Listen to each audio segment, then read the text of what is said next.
Огромна е честа да денеска бидеме на овој настан, заради тоа што овој настан добива на значење од неколку аспекти. Прво, заради тоа што после повеќе од 30 години за прв пат се отвара нова хируршка сала во овој блок клиники кои што се хируршки.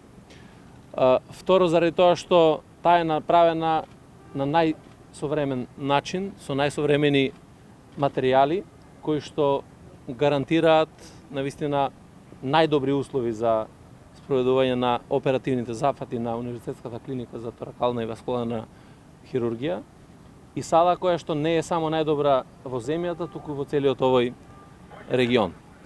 Тоа покажува за посветеноста на владата на вистина да вложуваме во здравството и во здравието на граѓаните. Не е доволно никогаш кога се прави, меѓутоа навистина е задоволство да констатирате дека после 30 години од еден простор кој што бил неупотреблив на клиниката за торакална и васкуларна хирургија, благодарение на директорот ја купи, на менаџерскиот тим, на вработените на клиниката, успеале да се направи и новата сала, меѓутоа да се направи и нов одел со што се зголемува и капацитетот на легла во ова универзитетска клиника. Тука сакам да се заблагодарам и на министерот Филипче, на директорите на Фондот за здравство, кои што несебично ја поддржале оваа иницијатива на менеджментот на клиниката и ова треба да биде мотив и поттик за сите менаџери во клиниките и во болниците во Република Северна Македонија. Вложувањето во здравството е врвен приоритет и тоа треба да остане и понатаму, заради тоа што видовме што значи да немате слух за здравството и што значи да немате слух за барањата на луѓето. Да немате слух за тоа дека треба да се подобрат условите за работа на лекарите, на медицинскиот персонал, а исто така да немате слух ниту за потребите на граѓаните.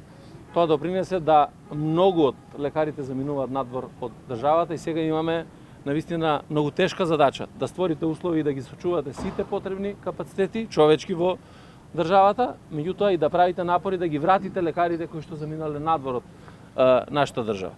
И навистина е задоволство што имаме такви примери на враќање на лекарите.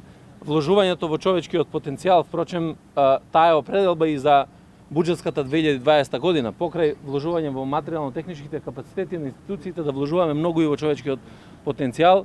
Самото тоа што се зголемија платите, би рекол, многу кратно за повеќе проценти на лекарите и на здравствените работници. Она што беше наша задача да на универзитетските клиники достигне плата од 100.000 денари за лекар, да се зголемат платите на медицинските сестри, на вработените генерално во здравството, допринесува да јакне и мотивацијата и желбата да останат и овде да се вложат максимално и да помогнат на државата и на граѓаните на Република Северна Македонија. Во тој дух најавувам дека и во наредната 2020 година владата ќе остане крајно посветена да направиме се да ги промениме и условите во здравството, да се нудат многу подобри услови. Впрочем, секојдневно имаме промоција на некој настан кој што представува остварување на она што е наша идеја и наша замисла. Секогаш реков дека можеме и повеќе, можеме и подобро, меѓутоа важно е дека за сето тоа треба да има енергија, треба да има политичка волја, треба да има желба и на крајот треба да има време додека да се видат сите промени кои што ги очекуваме. Драго ми е што имаме период во овие 2,5 години во кои што од ден на ден се менуваат работите на подобро и тоа го препознаваат и лекарите и граѓаните. Уште еднаш честитки за директорот, за менаџерскиот тим и навистина посакувам да имаме многу вакви настани во кои што ќе констатираме дека имаме сериозни исчекори напред кон подобрување на условите за работа на лекарите и подобрувањето на условите за лекување на нашите граѓани. Благодарам.